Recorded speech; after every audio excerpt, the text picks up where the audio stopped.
Hey guys, welcome back to another painting guide. In today's video I will show you how you can paint your favorite religious fanatic space marines, the Black Templars, using a Sword Brother model as an example. Hey guys, I'm Zoltan and you're watching PHLANSMINIATURES. Painting Black Templars is actually more difficult than it looks. If you want to do them justice, you need to know how to paint their cream-colored robes and capes, the red armor trim and decorations, and then of course there is the iconic black armor, which is notoriously difficult to get right. Not to mention all the steel and gold elements, and of course the Black Templars are so attached to their swords that they chain it to their arms, so it needs to look fancy too. So in this video I will show you how you can paint all of those things to a fairly high standard so your Black Templars can go on their crusade against the Xenos, heretics and aliens properly armed and attired. And if you guys want to follow along and have this tutorial right in front of you when you paint, there is a series of 3 PDF guides on my Patreon with all the pictures, explanations and the list of paints you need to replicate what you see in this video. You will find the link in the description. Alright, that's enough waffling, let's start painting. I will start from a black prime model and the first elements I will be painting are the tabard and the cape. Those of you who have watched my video about 3+1 ways to paint capes might have seen this one already, so if that's the case feel free to skip ahead to the next chapter of the video, or you can keep watching to refresh your memory of course. I started by painting the cape with dark brown from AK Interactive. I used 3-4 layers on the top of the folds and where the light would hit, but I left the areas I wanted to be in the shadow a little less covered and therefore slightly darker. And there are 2 important rules most people get wrong when painting capes, which I will follow here. You will see the first one immediately here in action. You need to paint the top of the folds, which is obvious to most people, but somewhat counterintuitively you also need to paint the deepest parts of the folds as well, since those would also be hit directly by the light. So as you can see already from the first few layers, I'm not leaving the bottom of the folds as the darkest areas. Instead, the sides of the folds will be the darkest, since those are facing away from the light the most. And it's the same thing happening on the tabard as well. I also paint the bottom of the folds there as long as they are facing the light. But this was only the base coat. Next I will use a greenish yellow-brown color middle stone from AK to do the first proper highlights. First of all, I will edge highlight everything and do some solid highlights on the top edges of the folds and the very top of the cloak on the shoulders. This is where the second rule of painting a cloak comes in. If you want to paint a really cool looking one, you should make the top of the cloak around the shoulders brighter than the bottom that is close to the ground. This will make the cloak look much more interesting and realistic than just highlighting everything the same everywhere. Now, Black Templars usually wear white or cream-colored tabards and capes above black armor, but considering who they are, I don't imagine they wear smooth satin or silk materials. I much rather see them in something that resembles coarse and rough sackcloth, like something monks would wear, so that is exactly what we are going to paint now. And to achieve that, I will use a cross-hatching pattern to represent a rough woven fabric. This might look intimidating, but it's actually quite easy and fun to do using scratches. And I have a whole video explaining how to do it, so check that out for more details. I painted more lines creating more coverage where I wanted the lights to be and only added a few lines in the shadow areas so that more of the original brown remained visible. And this is actually very important. We need to have the pattern covering the whole cape, but it should be more dense and therefore also more bright in the highlight areas. So just like before, more around the shoulders and less towards the bottom, and of course covering the top of the folds as well as the bottom, but leaving the sides darker. When I was done with the cross-hatching, I diluted the same color and glazed it from the shadows towards where I wanted the most light. This will more or less cover some of the pattern in the highest highlights, but that's okay, we will overlay it with more cross-hatching in a moment. Then I switched to medium sand, a lighter color with a lot more yellow, and I continued doing the scratchy lines, but now I also varied my angles a little so I don't just overlap the same lines again. This second color is basically the same as before, the only real difference is that it's slightly brighter and I applied it on a smaller area, leaving the previous darker one around it. But now things start to get more interesting since the next color, dark sand, will have a lot more white in it than the previous ones, so we have to be also more careful and precise from now on. I do the same as before, but reduce the size of the highlights even further, creating a transition on the borders with the previous color by making the lines less dense there. But this time I also switched to a smaller and even sharper brush and I try to keep the lines thinner and neater. I do the glazing step again, but I thin it down even more than before and rather apply more layers since the white in the paint can be more difficult to control and I don't want to accidentally cover too much or make the surface chalky. I will continue highlighting with pale sand, and this is getting even closer to white, so we have to be super careful to not lose the previous colors and desaturate the whole cloak. So I'm going as fine and thin as I can with this, only using it in the light areas. Where I felt that I went a little overboard with this, I re-established the other tones with a glaze of the previous colors. And finally I switched to ivory. This color is almost pure white now with only a hint of yellow. I mostly concentrated on the edges and added some super fine cross-hatching in the areas I wanted to be the brightest. Now we have all our highlights in place, but we are missing a little bit of a contrasting color from the cape, and we can also use the opportunity to make the bottom of the cloak even darker as per our second rule. So I thinned down a little whole red and I glazed it into the shadow areas, especially around the bottom of the cape. This smooths out the pattern there a little and makes it look like the bottom of the cloak is dirty and darker. It is better to use multiple coats of very thin paint so you don't accidentally make the bottom simply red. This needs to be subtle, only a hint of red color over the original yellowish greenish brown. And when we are done, the end result should look something like this. Alright, now that we have the fabrics painted, let's do the most colorful part of the scheme, the red armor trim and decorations. I took some wine red and I covered the whole surface with this paint using 3 and in some places even 4 coats to get full opacity over the black. It is a good practice to paint more coats on the areas that are facing up so they become slightly brighter, but leave the shadow areas a little darker by using fewer coats. This way we already established some highlights with the first color, and as an added benefit, this red is quite dark and has a bluish tone, so it will work great as a shadow color. Next up is dirty red. This one still has a little blue, but it's much closer to a primary red, so it blends nicely with the previous color, but it will be brighter and get us closer to the mid-tone we want. I paint this on around 70-80% of the surface, leaving the previous color in the shadows, so basically around the rivets and on the surfaces facing down. Then the next color will be carmine. This is a proper bright red and I'm using it to highlight all the edges and to paint it inside the previous highlights on the surfaces facing up, but once again making sure to leave some of the darker previous colors visible around it.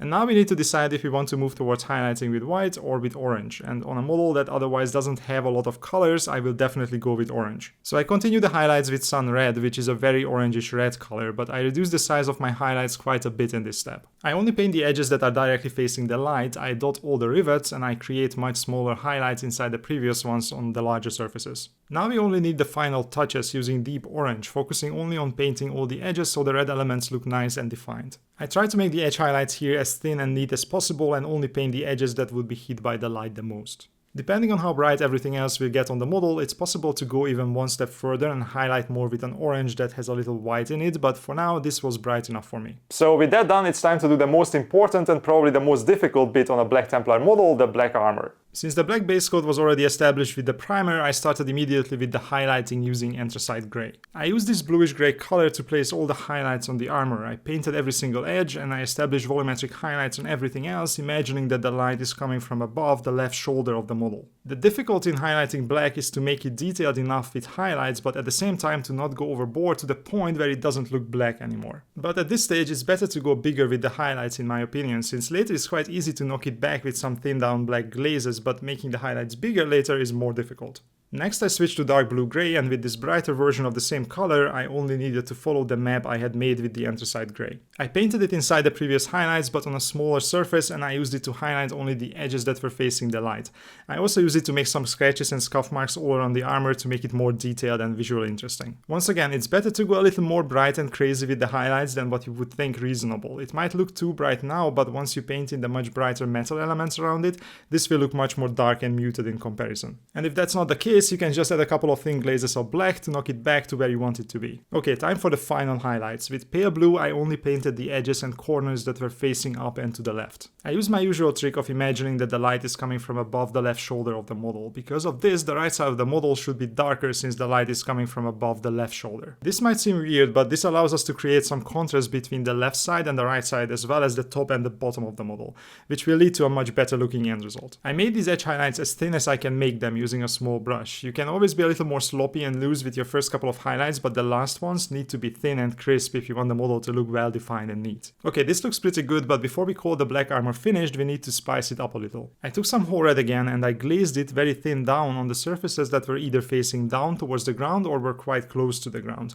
I only used this in the shadows and didn't hit the highlights with it. Since the ground will be a reddish brown color, the secondary highlight is the light reflecting from the ground, so it should be weak and subtle. I called it mostly finished at this point, but when all the elements were painted in, I went in and added some more glazes to smooth things out and darken some of the parts more. Now it's time to paint all the metals, including the sword as well, and yes, we will be painting non-metallic metal here, which might look scary, but I promise it will be easier than usual with fewer steps than you might think. In fact, if you manage to do the black armor, you can definitely do this as well, since we will be painting something very similar but much brighter. We will even start with the same color, anthracite gray. I covered around 80% of the black surface on the metal bits with this and only left the shadow areas in full black, and of course I also marked all the edges. I also tried to keep the separation lines black where two elements meet, so I wouldn't have to do a black lining step later to fix them. I used the same color on the sword as well, and first of all I edge highlighted the whole thing, including the middle line. Then I established a big highlight on one of the sides, the one facing up, and two smaller ones on the other side. I did the highlights by painting in a solid color in a smaller area first, then doing some diagonal lines at the border between this and the black. Finally I glazed 1-2 layers of the same color from the black towards the solid highlight to smooth out the transition a bit. For the next highlight color I diverged from the way I painted the black armor and used graphite instead. By using less bluish colors for the metals and making the highlights much bigger and therefore brighter, we will get a very different end result even though the technique is basically the same. I used this to cover around 80% of the previous highlight, always moving the brighter area towards the top of the elements where the light would hit more. And I still covered most of the edges as well, except the ones facing away from the light. On the larger flat surfaces, like on the magazine of the gun, I did thin diagonal lines on the border between the two colors. This helps masking the border a bit and gives a metallic light refraction effect. It's a small thing, but it can make the end result much more interesting to look at. On the sword I did the same as before, so edge highlighting everything, making solid highlights in the middle and diagonal lines on the borders and smoothing things out with a glaze or two. But this time I reduced the size of the highlights and I did them in the middle of the ones that I had established with anthracite gray in the previous step. Now we don't want to do this all day, so we are making a big jump in brightness and switching to medium gray. And because we do such a big jump, now we reduce the size of the highlights a lot. I only covered the edges facing up and I only painted around 50% of the surface of the previous highlight. I tried to pay attention to only using this in areas where the light coming from above would hit the object and leave the rest only painted in the previous color. And this might look like a jarring amount of contrast between this and the previous highlight, but this will actually help us sell this as a very different metallic surface compared to the much more matte black armor. On the sword I once again repeated the same steps as before, but now on an even smaller surface inside the previous highlight. It is very important to leave all the colors visible and avoid covering them over fully, so it's better to keep the initial solid highlight quite small so you will still have space for the lines on the border and the glazes covering some as well. And if you painted over too much, it's not a biggie, you can go back with some glazes of the previous color to re-establish the lost tone. With the final highlight we jump all the way to pure white. With this I reduced the size of the highlights a lot and also only painted the edges that were fully facing the light, and even those only partially. Restraint is key here. If you cover too much it will destroy what you did before, so it's better to cover a bit less initially, see how much you like it, and then push it a bit further once you see that you can get away with it. It's easier to add more than to remove it. On the sword I did the edge highlights, concentrating only on the edges that were facing up towards the light with this. Then I did the usual steps again, but on a very small surface and only on the two highlights closer to the tip of the sword. But I wasn't done with it yet. I thinned down some wine red a lot and glazed it in the shadow areas. I made sure to leave some of the pure black as well to keep the contrast, but I covered around 50% of the shadows with this color, especially towards the hilt of the sword. This helps make the transition smoother as well, and you can use some of the previous colors as glazes to correct any mistakes you make. The idea here is to add a secondary reflection on the blade to make it look more interesting. We are using the red because it's the red armor trim and the reddish ground reflecting on the blade. Finally we do the same thing with light Prussian blue, but this time we place it where the anthracite gray meets the black and only on the top part of the blade. So on the edge facing up and on the bottom half only at the very tip but not at the bottom. Basically the top of the sword should be blue tinted while the bottom should be red tinted. Let's say that the red is the reflection of the red decorations while the blue is the sky reflecting on the blade. And there you go, now we have a quite fancy looking sword for our sword brother using some simple techniques and relatively few steps. Nice, now we only have one more big element that we have to take care of before we can call it a day, all the gold decorations. And this time I used a slightly different recipe, so even if you have seen me doing gold on metallic metal before, this is worth a watch. The first color won't be a surprise, it's my trusty whole red. I covered almost the whole surface of the gold elements with this and only left the black in the deep crevices and corners separating one element from the other. The next color will be orange brown. I used this orange color to cover 90% of the whole red with the first layer. Then I covered a little less, 70-80% with the second one. This creates a little transition between the two and gives me a nice opaque coverage where I need it most in the light areas. Don't forget that we are still using the trick with the light coming from above the left shoulder of the model, so everything on the top left should be brighter. Next up is Sahara Yellow, which is a hard one to leave out of any gold non-metallic metal recipe. We do the same thing as before again, but this time reducing the highlights even more, leaving plenty of the previous color still visible. I don't paint any edge with this that is not facing up, only concentrating on the top facing ones, and things start to take some shape. It kinda looks like gold if you squint hard enough. Now I push the brightness with lemon yellow. With this I reduce the size of the highlights even further. I'm also concentrating on the top of the model, so the cross on the backpack gets bigger highlights than some of the elements further down. It should be brighter since it's more exposed to the light. At this point you can either go immediately to pure white or introduce one more color to make the transitions a little smoother. And I decided to do one more set of small highlights with ice yellow. At this point it's time to go really fine and thin and neat with the highlights. I usually switch to a smaller brush, which might not be a necessary thing technically if I have a nice point on my bigger brush, but it's also a symbolic gesture that helps me remember that I need to be super neat. But other than that, I essentially do the same as before, but I'm reducing the size of the highlights even further, which is also easier with a smaller brush. Finally, I switch to pure white and I add some partial edge highlights and small dots and lines on the most prominent edges. It's better to use this more sparingly than on the steel. If you add too much, you will lose too much color and the gold becomes too desaturated. And that's it. After painting in some of the smaller, less important elements on the model, the end result looks like this.